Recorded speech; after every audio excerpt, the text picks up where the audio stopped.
Have you ever heard of a village where birds came down from the sky and took the children away one by one?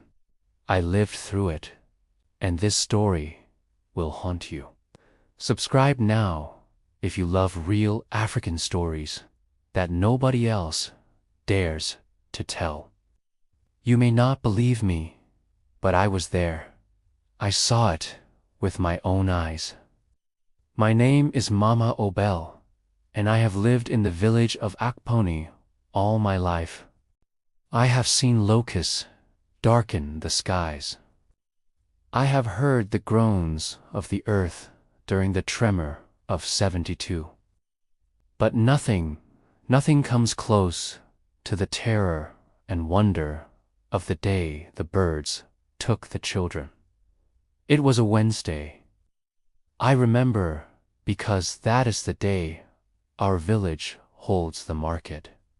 Everyone had gone to Odo Squaremen to buy salt and goat meat, women to sell cassava, and children to run about and sneak mangoes from the stalls. That morning, the sun had not risen with its usual fire. The sky was dim, a pale gray, like the day had overslept. I had sent my granddaughter, Chika, to the stream to fetch water. She was only 9, but smart and fast. My neighbor, Mama Joro, also sent her twin boys, Ebuka and Eber, to collect firewood from the edge of the forest.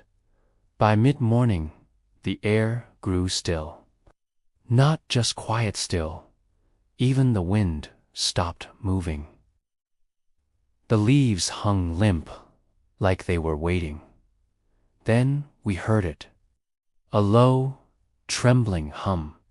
It wasn't from the earth. It came from above. At first, we thought it was a storm, maybe thunder rolling through the clouds. But when we looked up, we saw them birds. Thousands upon thousands of birds, black and red, with wings like raffia mats and eyes that shimmered silver. They flew low, just above the tree line, circling the village like vultures waiting for death. Then the worst thing happened. The birds started to swoop down, their beaks like hooks and their claws like swords. The people screamed and ran, but the birds were faster.